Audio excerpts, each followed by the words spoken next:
Okay. Welcome to Good Music Mondays. This is your boy Marcus Watson. I'm here to give y'all some good vibes, good energy, and enlighten everyone on some good people doing good things in this, in this world right here. So, yes, you know it. Let's see. Push play on that, sis.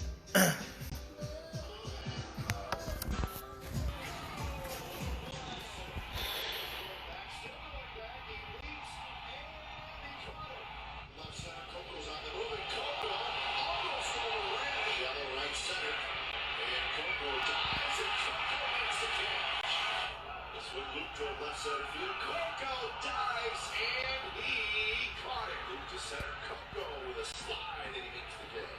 Field, Coco's on the move and he dives and he caught it. Coming in on the dive and Coco made the catch.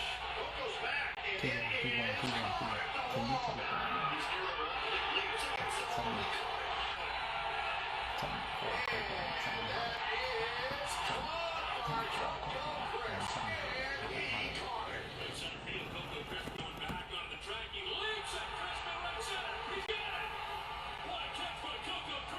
Toward the gap, Coco on the move, and Coco caught it. Coming in, he dives, and he caught it. What a play and what a jump he got. Sensational play by Coco Crisp. Man, flare. Coco Crisp on the run, he dives, and he makes a sensational catch. Coco Crisp is coming in, and he goes into a dive, and he caught it. Terrific play by Coco Crisp. Right center, and Coco on the dive, and he caught it. Oh, a play by Coco Crisp. Coco on the move, dives, and he caught it. Okay. All right, y'all get the gist right there, my good people, man. Like I said, that's those are some beautiful highlights from a beautiful, spectacular baseball player that one of the best to ever do it, in my opinion. And yeah, I hope everyone had a great weekend. Like I said, it's your boy Marcus Watson here to bring some good vibes and good energy to y'all, and let you guys know about some good people doing good things in this good world we living in. Weekend was great. We knocked out like 30 miles yesterday with my brothers on the move. Shout out to my brothers on the move. We had a big unfortunate loss today, I believe. Rest in peace to one of the best Hall of Famer second basemen to ever do it, Mr. Joe Morgan. Joe Morgan was good to my family, good to my brother throughout his professional baseball career. And I just want to send my condolences and love to him and his family. And of course, my good people, on a higher note, of course, my good people, you see I'm repping the Black Mamba today in the purple. Rest in peace to Kobe Bryant. Congratulations to the Los Angeles Lakers. You guys did that. Way to do it for the city. It's a lot of tough times been going on, and of course, we lost a few greats from the city. And most importantly, we lost Mr. Kobe Bryant, and they did that for Kobe Bryant, I feel, man. Shout out to the Lakers. Shout out to the Los Angeles Lakers. Shout out to Rob Pelinka, too, man. And, yeah, Magic Johnson, too. What's up, Bob? I see you, man. We in here. So, yeah, like I say, man, I'm going to have a good little show for y'all. Y'all seen who my guest is already. Just got to get him up to speed a little bit as far as how to chime in with us, with the good people. And, yeah, so I'm here, man. If anybody got anything to say, go ahead and shoot it. Like I say, we got some good Monday Night Football going on. We got baseball, playoff baseball going on. The Dodgers are making that push to try to go to the World Series and actually get over that hump and win the World Series this year, which I think they have a very great chance to do. But it's a tough, it's actually a tough obstacle in front of them right now with the Atlanta Braves. So yeah, man, we be good. Shout out to my man, Mr. Bobby Brown, Uncle Bobby. Shout out to my man T. Scotty. Shout out to Adorable Nurse. I see you. Shout out to my mama. And yeah, we here, man. How many of y'all thought they was gonna tell the truth though? How many of y'all thought they was gonna go like 6 games? Seven games with the Heat. Tell the truth now. Don't lie. Tell the truth. I want to know. Go ahead, say me, say I, or say no way, because it was like actually a mismatch. It's a mismatch. It was a mismatch to me. Respect. Oh yeah, respect. Ultra respect to the Miami Heat too, man. Way to go, because Udonis Haslem is a Miami Heat legend. Great respect to him. I see you, T. Scotty. I thought it was gonna be a sweep. Honestly, I thought it was gonna be a sweep or 5 because I thought the Miami Heat might win one. That's how things go. They're professionals, but they didn't. And sure enough, Lakers did what they were supposed to do, man. So, like I say, man, let's get to it before we don't have too much time. My special guest today is a loving father, a great family man, a great son. This is a great brother, great son. Great coach, great friend for sure. This brother right here has won. He's won a World Series. In the major leagues, not in Little League. In the major leagues, won a World Series. This brother right here was the minor league player of the year before. He's led the major leagues, the AL, in stolen bases before. But like I say, most importantly, he's just a solid brother, man. I want to welcome y'all. I want to welcome my brother, none other than MLB superstar and Los Angeles legend, Mr. Coco Crisp.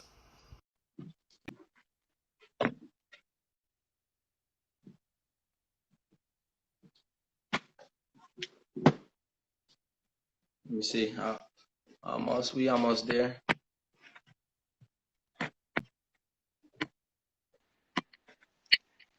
Coco Chris, my brother. Well, Marcus, What's how you happening, doing, King? man? How you What'd you feeling, say? bro? How you feeling, King? Oh, I'm doing good, man. I'm chilling. How you doing? I'm good, man. I'm good, man. Everybody's been good, through the quarantine situation and whatnot, as far as family goes. Yeah, everything's been a little different, but we've been chill. We've been staying in the house. I see you guys out all the time, bike riding and doing Yeah, everything for the city. I know you guys asked me to come out there and take part in that, but my mom, she has well, she's battling it right now. My mother-in-law, she's battling this cancer stuff. She's doing good with it, so we had to take real strong precautions not to bring anything home while she was dealing with that stuff. So we've been locked down, but yeah, everybody's been doing good. My daughter's finally going out playing basketball at our high school, doing her practice type of stuff. So we're starting to branch out now that mom's in her final stage yeah. dealing with what she's dealing with, but everything's going well here. No, that's good. That's great to know, man. But on another note, that's unfortunate for sure to hear that news, man, about moms, man. But I know for a fact that moms is strong, and you come from a strong bloodline, and she'll push through for sure, man. We Yeah, with you, all right, and that's what it is, man. appreciate And you. shout out to your daughter. She's a beast on that court, on everything she does. Shout out, man. That's cool, Coke. So, Coke, before we let the people know a little bit more about you and everything, I have to let them know that something I know. I know you're like me. We're the same, as far as we like the Clippers, bro. We like the Clippers. We like LA. We love LA, but we like the Clippers. So, how do you feel about the Los Angeles Lakers winning the championship? Are you cool with that, bro? Yeah, of course. I mean, obviously it's the Clippers first, but you Yeah. go after that, and as far as basketball goes, then it's LA. So I was rooting for LeBron and Anthony Davis, all the guys over there. I know, I know when dang, what's his name? He missed that three in Danny. game four. Danny, oh man, poor Danny, man. He was getting crushed, man. He was getting crushed, but that's the life of a pro player, I guess. But yeah, Clippers first, and then after that, just support LA. And we're in here, my boys and my daughter, since she plays basketball. We were watching the game, and yeah, they're excited that the Lakers won, even though they adopted our way with the Clippers. Yeah, yeah. No, absolutely. And that's sweet. That's good to know. I was talking one time with my cousin, and my boy, Calvin and Cam, you know them. But anyways, I was talking with them, and I was telling them, like, bro, if the Clippers win, I'm okay with it. Like, I'm really from LA. I don't know about you guys, but all this, like, no, the Lakers is only it. I know the Lakers are it, and the Lakers are always going to be the number one team, Coco. I think you know that, and I know that. They're going to always be the number one team. But I like the Clippers too. And then if the Angels win, they're from Southern California too. You know, I'm all for it, man. You know, I'm all for it, bro. You know, Right, yeah, uh, I'm with you. I'm with you. I so mean, as far as the Clippers go, it's a kind of like a bloodline type of thing where my dad rooted for the Clippers.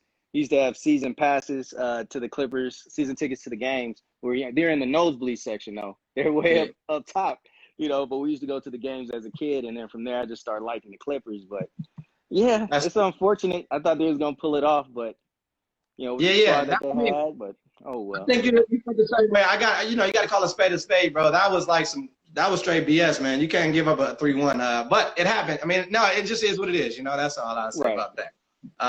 Hey, but the good thing too, Coco, when you were going and you were sitting in these nosebleeds, you were at the sports arena, correct? We're at the sports arena. The sports arena. The Lakers were It at the Forum at the wasn't time. that Yeah. big, though. The kid, it seemed big, but it wasn't that big. So you had a good seat. Yeah, I know, right? No, but looking back, like anything else, like our apartment when we was a kid, going back, like it seemed big, like my apartment that we lived in as a kid, and then going Yeah, back looking at it, it's like, dang, that's what we lived in. That small place right there. It's the same thing, though. Yeah, it seemed exactly huge. how it goes. That's exactly how it goes. All right, King. Well, let's get to it, man. Let's give them some more insight about you, man. This is an honor right here to do. Thank you, Coco. This is an honor, brother, because you really are a legend to me, bro. So, Coco, we're gonna start with you grew up in the mean streets of Southern California, Inglewood, California, to be exact, or where, bro? Is it Inglewood? Yep, Inglewood. Yep. Okay, so can you do me a solid and like how was that for a young Cavelli Chris growing up over there, man? Like, were you into like sports, music, anything, what was going on? How was I that? think I think my being from my family, they're all into sports. So my mom ran track. My father was a prize fighter for a very short period of time. Yeah, and I'll Right. tell you this story real quick just for y'all who don't know it. My dad always told me he only lost one fight his entire career. And when you hear that, you assume like, dang, a dude only lost one fight. He's vicious, like he's good.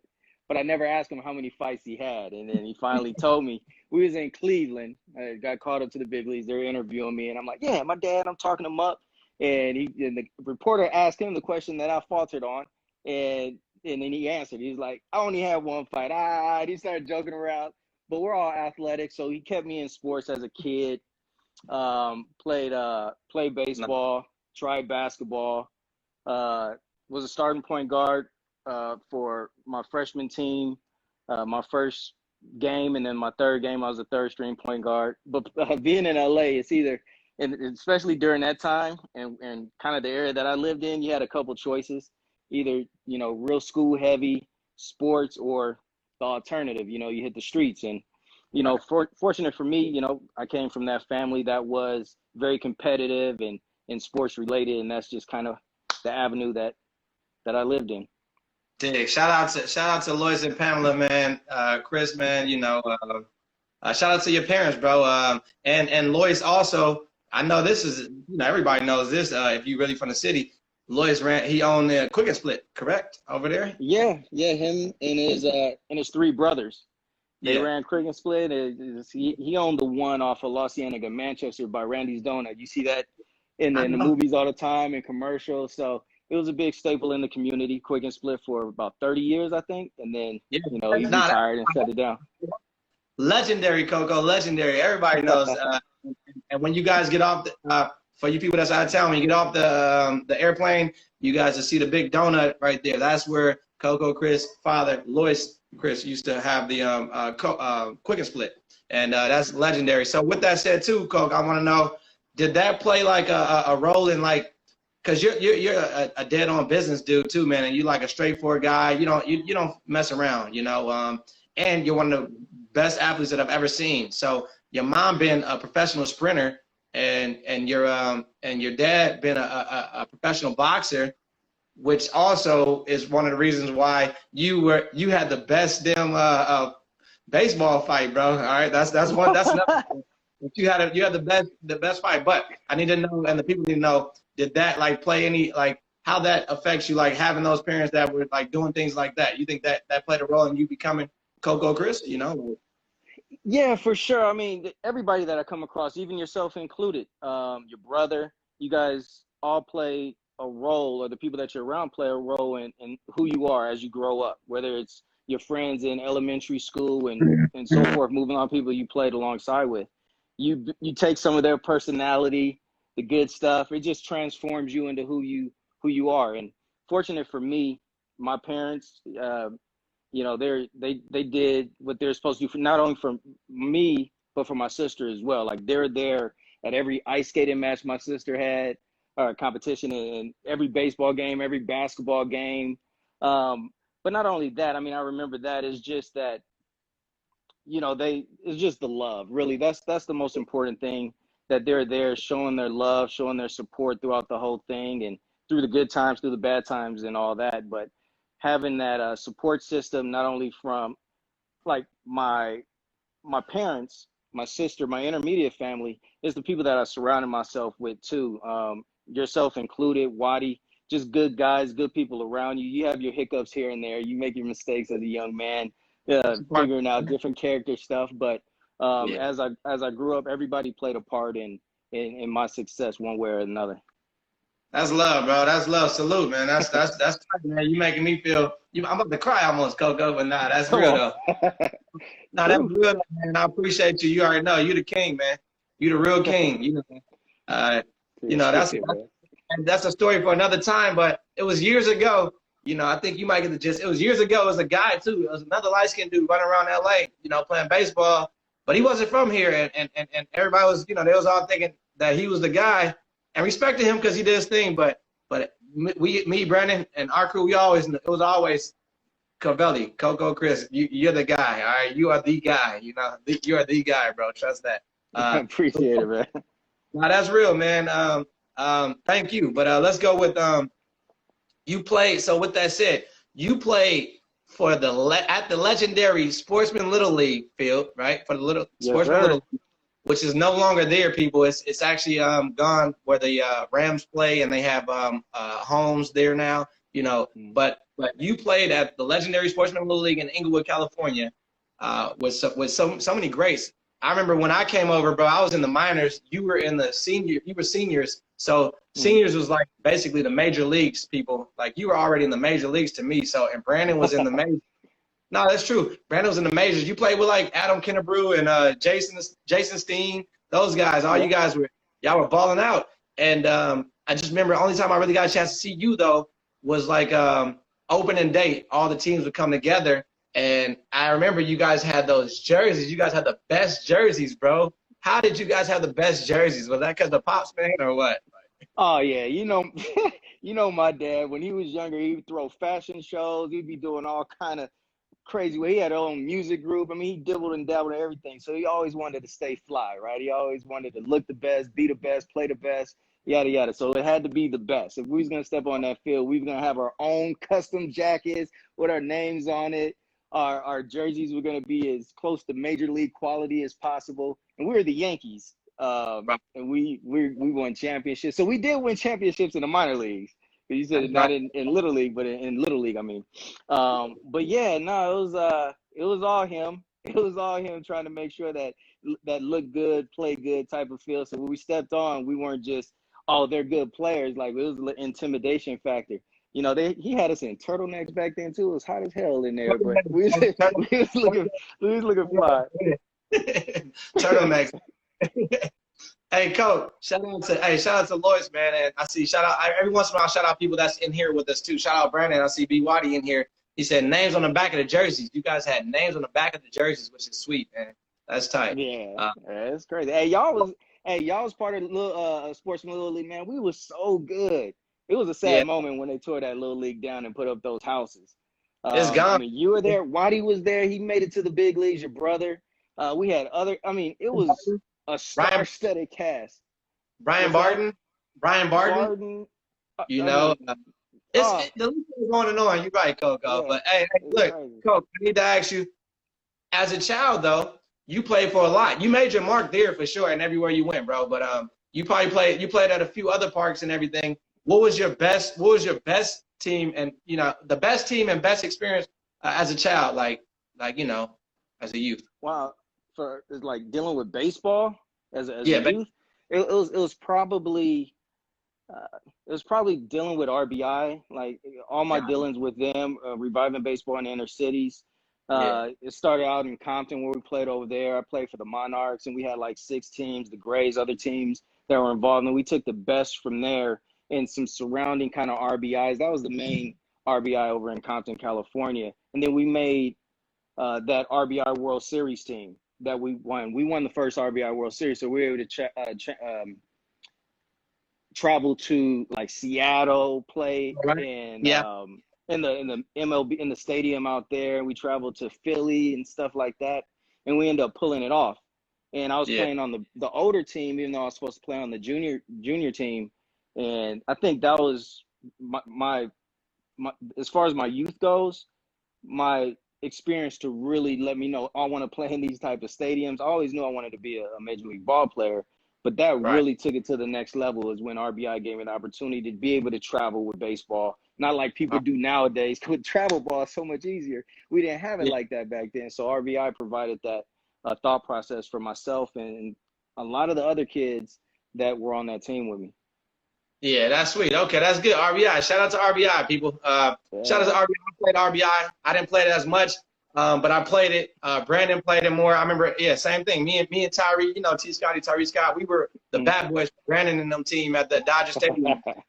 So did Cornell coach you, bro? Or it was Cornell? Or Gosh, I don't even remember who was. I know there was a lot of people involved. Like G was around during that time, Gerald Pickens, yeah, and yeah, then he ended up branching out to California, Compton Academy, California Academy later. yeah, yeah. Um, it was him. It might have been. It might have been him coaching. I know my dad was the secretary. Cornell, you Uh, probably remember Cornell had this big station wagon or something. I don't know if that rings a bell for I you or something like remember. I remember. Yeah, dude with the station wagon. But that. yeah, no, That's we had a squad. They did a good job with that. last thing on that one I need to know, because I was talking about this recently with Brandon. So there was a guy named Michael Jackson that played with me, who's the Swenson's cousin.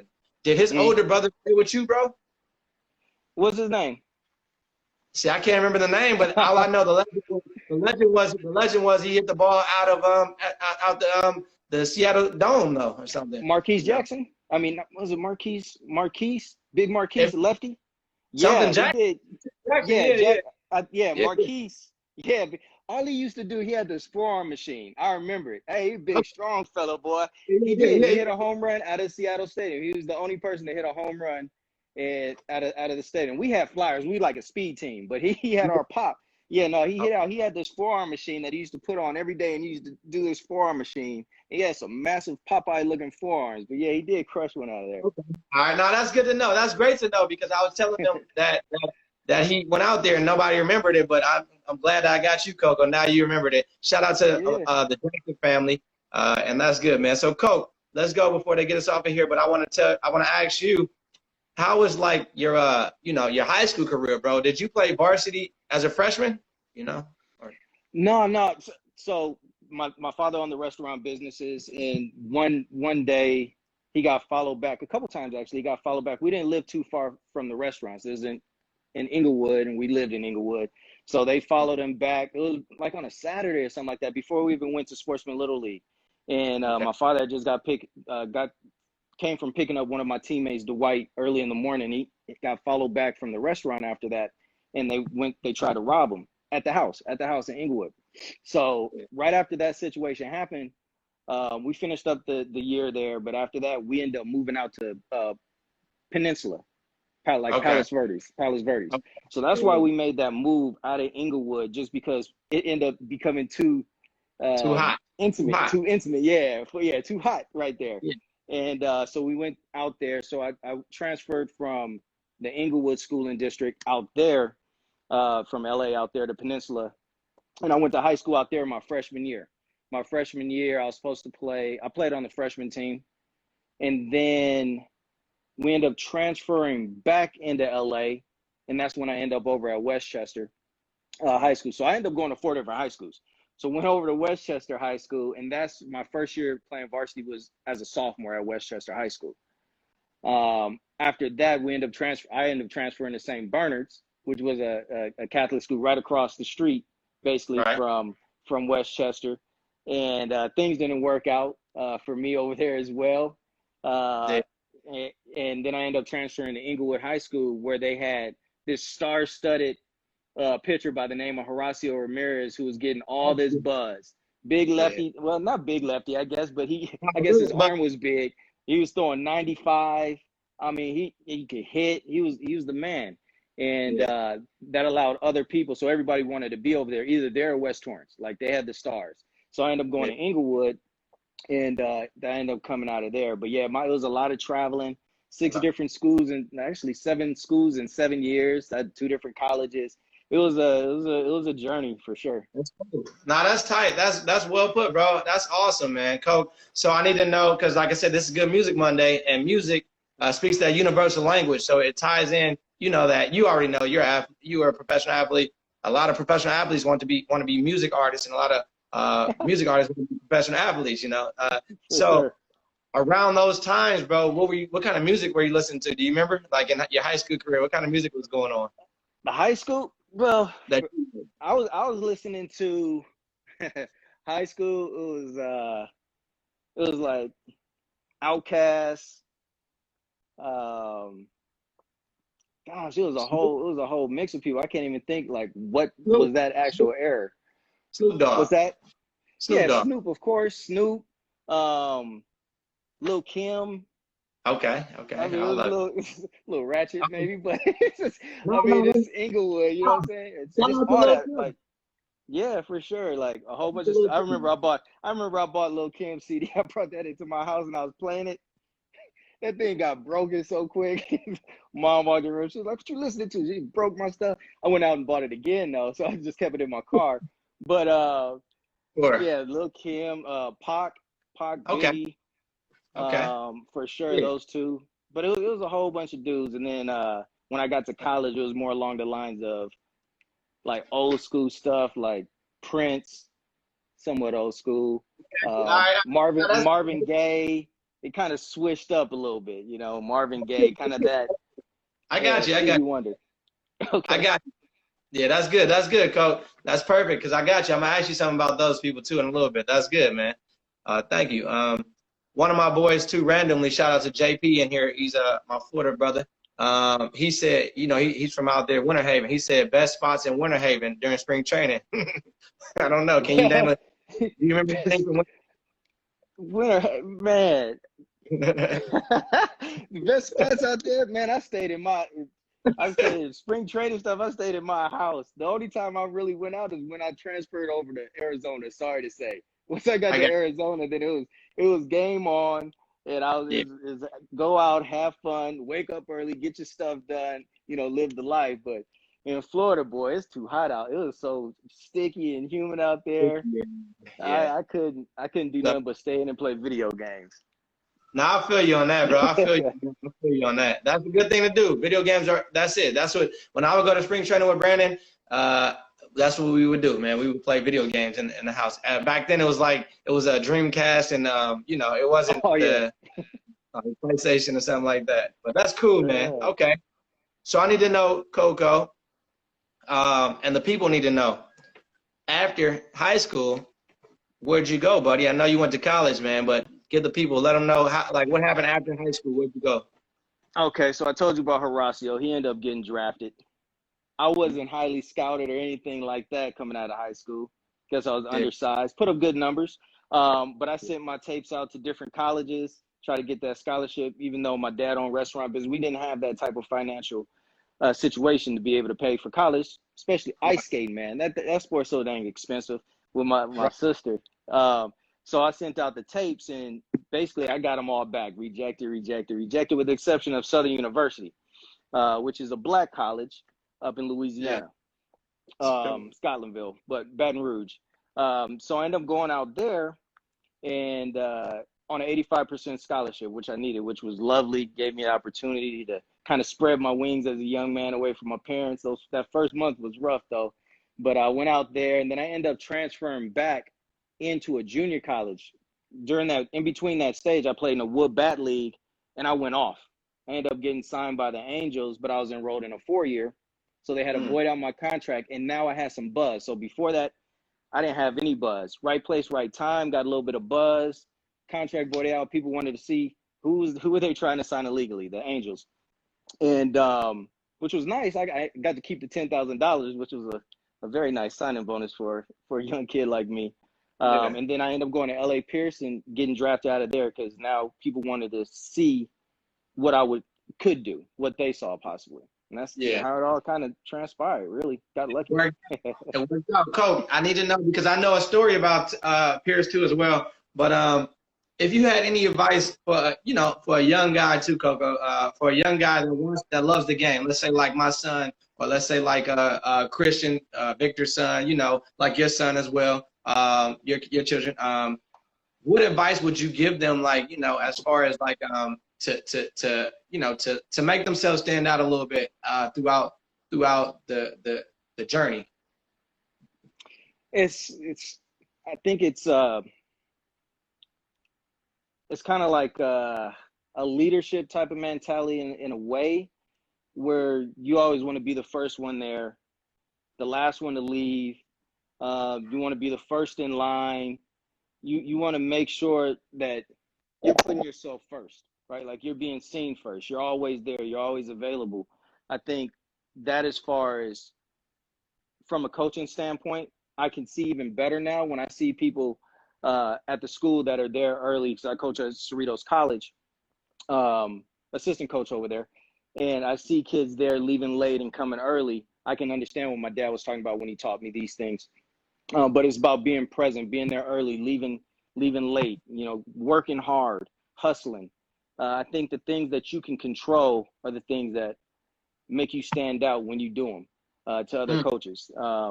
It's not necessarily, it is what you're doing between the lines, right? It's 100% that. But some of the other things, I tell this one story real quick. I was sitting watching my cousin play in college, and I was talking to a scout, White Sox scout, and he was out scouting a kid that was going to go in the top 3 picks of the draft. My cousin was playing against him. And he hit a fly ball to the second baseman or in that general area, popped out.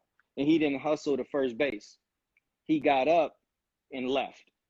I was like, it's just like, he's not putting his name on the line for this kid. I'm not talking about the top 3 rounds, which is still amazing. I was in the 7th. That's by far better than me. I'm talking about a top 3 pick guy. He got up, he said, I'm not putting my name on the line for this guy. And I was just like, man, it's those type of things that I try to instill in young people, the responsibility aspect of it, the hustle, the hard work, the things that you can control. And then after that, you put in the hard work, you got the eye test with all the hustles and all that. Now is whatever happens in between the lines, you should be able to live with. Whether you play well or not, that, hey, I did the best that I could do to set myself up in the best situation I could put myself in. Absolutely. Well said, Coco. That's well said. And I must chime in on the tail end of that. What I was going to say is I'll never forget, you were working out with, you guys had like a major league workout at Pierce with Brandon. When Brandon was in 9th grade or something, at this time. So he's working out. And B. Waddy was just like, bro, I seen Coco. And he was like, oh, that's tight. Yeah, we were excited. Like, that's cool. Coco's there. And one thing that stood out to him and my dad, like it always stood out to us, what you just said. Coco, Chris, was first in line whenever they were talking about let's go BP, let's go run first to second, whatever it was, Coco was and trying to make sure he's in the first, at least first or top 3, but first, you were first, bro. So that's the way you want to do it, to let them know that you're really serious and you're adamant about trying to pursue this career. So that's well said, bro. Coach, let's go with after that, with all that hard work and dedication and focus that you took in, you got drafted in 1999 to the St. Louis Cardinals, bro, which is right, man. And I remember seeing you guys coming out there, seeing you guys play minor league ball, which was amazing to see you and Brandon. But anyways, you got drafted. You played minor league ball with them and the Indians until 2002. So my question now is, let me see. So what will be your top 3 cities that you played in, like teams that you played on, in minors, in the minors? So the teams that I played on in the minors, it have to be top 3 cities I played in or played on teams. So not the ones, because there's a lot of good cities that you play against. I know that, Coach, but I want to go with the ones that you were on. Like that. Yeah, your you played on? I'll start with my first one. I think playing in Johnson City. It's not the most fabulous place in the world, but that was my first time being a professional, learning how to live, getting some money, getting paid, and all that. So that was a great experience, good learning experience for me. Being Johnson able to City, go Coco, tell the people, Johnson City is where? What state, buddy? Tennessee, Johnson Oh, City, Tennessee. there you Yeah, go. Johnson City, Tennessee. There's not much out there. We used to, That's yeah. that's Oh, one. that's one. Yeah. Okay, Johnson City, Tennessee. I used to walk through Taco Bell there late at night, the drive-through. That's crazy. What level, Coach? What level was that? That was rookie ball, my first year, Okay. rookie Okay. ball. And then I think I'll say the Peoria Chiefs. That's up in Chicago. Yeah. That'll probably be number 2. That was short season A ball, Yeah. Hey. Yeah. or mid season. That was a good place. They had great food out there. But these minor league cities, man, it's different. It's like they're in the middle of nowhere. Yeah. And Yeah. gosh, Yeah. and what would be, I guess, the New Haven Ravens. I was gonna say, The not New, New the, Haven, bro. New Haven, New, maybe New Ha- Haven. New the Connecticut. I think that was cool. Simply, we was playing at Yale Field, so you had that little connection with the college kids a little bit there. I kind of stayed out in the boonies in a host family place, but when I was Yeah. able to get out and about, they had some good stuff there in New Haven. Can you tell the people briefly? Can you tell them what a host family is, buddy? Yeah, it's just a family that has extra room in their house, and they love baseball. They love their minor league team, and they reach out just kind of like not a transfer student, but I forget what that's called. But you stay in Yeah. their home. They open up their doors to you. You don't have to pay rent. They give you free food. They Everything. teach you about their city. They really kind of they're your umbrella to kind of keep you safe out there and teach you the ropes, and let you kind of just focus on baseball. So shout Right. out, I had 2 host families, and it was wonderful. They did actually 3. They all did a wonderful job being a host family, and they really helped me out. Right on, right on. Brandon had a couple too, and they became like our family for the time being, man. And we still talk to these people a little bit, so that's cool. Coke, because I know we only got about 15 minutes, buddy, but it's cool. I can do this for like an hour, hours and hours with you, man. But Coke, so that's cool, bro. Now I need to know, and the people need to know. Before I ask this question, shout out to my brother Barry Barnes, B Mello. I need to get you in some what your ones look like gear, Coco. So I'll get you on that, buddy. So Coco, how did the nickname Coco come about? I'm freezing. Yeah, can you hear me? I can hear you still. Okay, there you go. How did the nickname Coco come about, bro? And pick up steam and everything, because I remember Cavelli, and then Coco came around now. Yeah, no, I mean, I love my name. My name's cool to me. It's Covelli. I was Covelli my entire life, all the way up until AA. Never really thought that my name was ever gonna change or be Coco. And people used to call me Co for short. Then you had the Coco Crisp cereals that I talk about a lot. I used to get clown because I used to have my head grew, so my head's a little bit bigger in a good way, right? But my ears used to be big, right? A small head. So they say I used to look like what's that?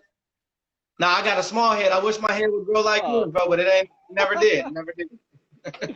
But my ears used to come out. They said I looked like the character on the Coco Crispy box, so they used to call me Coco. It was a joke. It didn't last that long, but it was what it was. I never really had any other nickname besides Coco and Co. So when I got to AA, they asked me that they give you those questionnaires. Waddy knows about it. You probably filled them out too. Like, what's your favorite food? Who's your favorite actor? Yada, yada. What's your nickname that you ever had? So I'm thinking like my nickname. I'm like, man, I haven't really had a nickname. It's like Coco. And so I wrote down Coco, and the dudes on my team, they thought it was funny. Coco Crisp. They thought it was funny. I was struggling at the time. I was just like, I was the minor league player of the year for the Cardinals the year before. I was hitting 250 leading into the All-Star break. And, I was struggling. I was all in my head. Anyway, after the All-Star break, got back, that got put up on the scoreboard, Coco Crisp. And I was thinking like, all right, what is he going to throw? Is my feet good? My hands, all this in the box. And as soon as they announced me now batting number 4, Coco Chris, all that went away. All that I was thinking about went away, and I started thinking about my name. Like I was like, what the, it's just like, what the hell? Who put that up there? This and that. But the pitcher's pitching. I'm in the box, so I wasn't thinking about nothing. I got a hit, and after that, the name came up. I was Coco Chris that day, and it stayed up there for a while because they were clowning me in the clubhouse, whatever. But I started raking. And then the joke was over. The joke was over for them. It wasn't funny no more. I embraced it, so it wasn't funny no more. And they're going to take it down. But I was hot, so I'm like, no, we leaving it up there. And then I get traded to the Indians. I get traded over to the Indians, and my first at-bat there, they put it up on the scoreboard. I didn't tell them to. That's just who I got traded over as, I guess. And I was Coco Crisp. Then I get called up to the big league. So for like a month and a half of my life, after you know me as Covelli, after knowing me as Covelli and all that, a month and a half of my life of being Coco just up on a scoreboard, and now that it is what it is, so. Bro, I know. I know. I watched it, Coco. I watched all this, and I watched this, bro. Like, I was really – I had to see all of this, and I'm like, this is amazing. Yeah, that's a good story. And I hear Shalia. Did Shalia come up with that or something? Did she used to back, like, clown you? Or I saw that.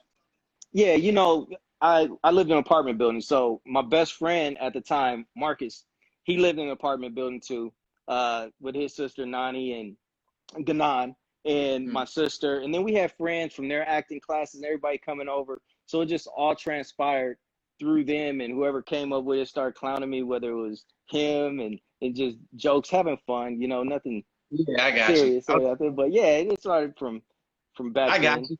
Shout out to Shalia, man. Shout out to Shalia, Chris. And she did our ice skating thing. And shout out to your nephew, man. Shout out to Shalia, bro. Hey, that's a great story, man. So then, Coco, after that, you went to you got your call up in 2002 with the Indians, right? So can you do us a favor, us as people a favor, and tell us, what was that feeling like, man? Do you remember that? Like, what was that feeling like, bro? To just to know you're getting a chance to go play in the major leagues. Okay, I'll break it down a little bit. So I talked about getting traded from St. Louis Cardinals over to Cleveland. So I get traded over there, and initially my coach at that time, he told me, hey, are you sitting down, yada, yada. I was like, no, just tell me what's going on. He tells me the news, I'm getting traded. I'm like, okay, fine. So now I'm over with Cleveland, and during this time, I think, or the year before, it was me and Victor Martinez, and I forget who else going for the batting title that year. So going over to the Indians, I knew Victor Martinez was over there, which was pretty cool. He was a beast. He was a beast. And then I heard Brandon Phillips got traded over there, and we had the same spring training. Same with your brother. We were over there. He was with the Expos. I was with the Cardinals. We had the same, which is cool, man. A dude that I knew. They got the same year. Yeah. So we end up over there all together with Cleveland. And then I played a few games. I played like a week and a half, and I was on a tear. Like I said, as soon as my name got changed to Coco, something just clicked, and I was on a tear. So I was hitting over 400. And they called me. We were on the road. I forget where we were at. We were playing the Pirates, their minor league affiliate. And they came in. They knocked on my door, and the person I got traded over with, he was sleeping because we shared rooms back then. So he's knocked out in his bed. I was knocked out. He's knocking on the door. I'm telling him to open the door. He's telling me to open the door. Anyway, I won. He opened up the door, and they came in and told me that I'm going to Tampa Bay. And I'm half asleep, and I'm thinking I got traded again. I'm like, I'm in AA. So I'm thinking I got traded. So my facial expression and what they thought I was supposed to be, it didn't happen. So they started explaining to me, like, no, you're going to Tampa Bay to play for the Indians in there. And instantly I woke up. And through this time, I'm like a little prankster, right? So I call my dad. I'm talking about I won the lottery, or I done, like little pranks over the phone. So my dad's thinking when I called him that this is another prank, right? Yeah. So that phone call didn't go like I thought it would, initially, because he thought I was joking. And then he got excited. But after they told me the news, I was jumping from Luis Garcia's bed to my bed. I was excited. I was ready. I had just went to the mall, bought a new Jordan outfit. It was a velour outfit, shorts, the new Jordans. I still got them in my closet too. The Jordan from that year. But I was like, I'm gonna be fly. I didn't know the dress code. I didn't know anything. Anyway, I get on the flight. I go out there. I'm in my big league, in my mind, my big league outfit. I get there a little bit late, so I couldn't play in the first game. And I walk in, I forget who was in there, but they're looking at me like I was crazy coming in dressed the way that I was dressed. But I was walking like I was the man. And I went down into the dugout because everybody was down there. The game was going on, and the first person that I see is Eddie Murray sitting on the bench. Yeah, Hall of Famer. I'm just like, I'm like, oh man, that's Eddie. And then the next person I see is CeCe. We grew up watching him, right? I believe. Yeah. We grew up watching him, but yeah. He would come down to Sportsman Little League every now and then. My coach from my very first team, Tyrone, they're best friends. So I would see him every now and then, but never talked to him. I mean, I was like 9 years old or whatnot. Yeah. And now he's my hitting coach in the big leagues, and it was just like an instant, like, hey, oh, so you're that kid, you know?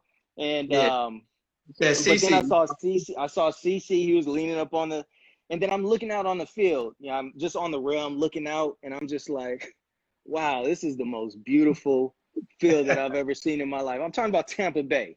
This was rated one of the probably worst looking fields, but still, they're big league fields. It's amazing, and it was just like, man, it's amazing. You're in the major leagues, man. God is good. God is great, brother, and well, much deserved, bro. You earned that, bro. No, you weren't like a big 220 guy that's hitting dingers, like, bro, you earned it, and way to go, Coco. So that's a great story, man. So Coco, now before they get us out of here, I want to go with so you were we all know that everybody went crazy they went cuckoo for Cocoa Puffs. They went cuckoo for Cocoa Puffs, and I was doing it, bro. I was in high school, so you were motivating me. I was a center fielder at Westchester at the time, So I'm like, man, I want to be like, yeah, that's my guy. I know him, so I want to do like he does. So everybody, the whole real was going cuckoo for Cocoa Puffs, man. And then you got traded to the Red Sox from the Indians, and then you go along to help those guys win a World Series. So. Can you like, how was that experience, bro? Like winning a World Series, man. I haven't done it, but I won one with you. I felt, But how did it was cool. I've being over in Cleveland for a few years and getting my feet wet, learning the ropes of the big leagues. Being around veterans like Tome, Omar Vizquel, Ellis Burks, just guys that are the man. They'll always be the man. They taught me so much. Taking all that knowledge that they gave me and being able to go to Boston and being able to talk to them about being traded prior and how it was and how to deal with stuff really helped out. But getting traded over there was a shock to me. It's like every time I get traded or go somewhere, it's a shock to me. I really enjoyed my time in Cleveland when I was there the first time as a young and the second time, but as a young man, I was there with all the young dudes. We all came up together. But anyway, I got over to Boston. They already had told me how it was going to be as far as how intense they are about their sports there. Right? Yeah. Which is fine. But I'll walk down the street and I'll talk about baseball. If I try to go to the movies, I'll be talking about baseball. It's like every place that I went, but I had preparation, like I was ready for it. And I really enjoyed the nostalgia of the city. I ended up buying a house out there. The people there, made some really longevity type of relationship. There are people that I still talk to today. But it's I haven't played for the Yankees, but I can imagine like it's one of the most prolific places to play. It was fun. I mean, it was like you're playing in the World Series almost every night. Every night. That's sweet, man. That's sweet. That's sweet. And you help bring them a real championship title, man. And when I say help, I'm not talking about just like help, but even every guy counts too. People get this misconstrued. Like people think just if you don't play on the team, if you don't start, then you had nothing to do with the World Series. Like that's not true. These guys are helping physically pushing a guy in the work in the gym, mentally keeping a guy sane, day in, day out. If it's basketball, these guys are practicing, pushing each other, playing pickup, so they help, man. And you, though, Sure. you were a very important piece to winning that World Series, bro. And that's say salute, shout out to you, Coach. We got about like 7 minutes, so I'm gonna try to rush these in for you. Briefly, I got to know though, Coco, what were your all right? So, what will be your top 3 Major League Baseball career moments if you had, to choose? Okay. All right. There's a few, and I think mine are probably a little different. There's a lot of them, right? I know there's Yeah. several, that, but 3. I just need 3, Right. bro. I think mine's probably a little bit different than most. For me, I think my number one moment was being able to, when I was in Oakland and we made it into the playoffs, and I was able to Bernie lean because we started that whole craze out there. I did leasing. My son was able to come down on the field with me. He's 14 now, but at that time, yeah, that's it. Yeah, everybody was doing it. But we were able to, after we clinched, they came down on the field with me, and it was me and him. We were Bernie leaning. There's still pictures online, which is pretty cool of us two doing that. But to be able to enjoy a moment like that, and one of those special moments for me of clinching was probably my number one most special moment as a major leaguer. That's tight. Yeah, 2 more. I think probably winning the World Series, That's and fair. sharing that with my family. See, everything is real family based. Like my wife, my kids, my mom, dad. I think even Idaho was out there. Like, that guy goes everywhere. Brad Harris, you know him. But we're all out there. We're able to come on the field and celebrate it together, and enjoy that success, because it really is like a team effort from day one to the end of my career. And number 3 would probably just be the totality of my career, being fortunate enough to have my kids at an age where they can come into the clubhouse and play video games with me in the locker room and be around baseball. My boys, unfortunately, my daughter couldn't come in there, but we used to sit down there with Derek Barton playing Call of Duty and all that stuff, and go into the cage and do all that stuff. So those memories and everything are my favorite.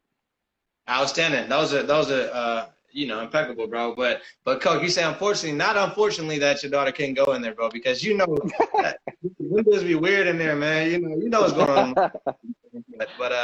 So fortunately that she couldn't go in there and see that whacked out. But no, I got you. All right, so Coach, let's go with all right, let's get to it, Coach. I want to go with so how important was walkout music for you, bro?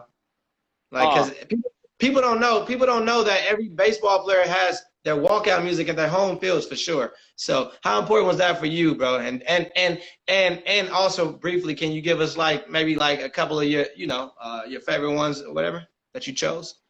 Okay, yeah.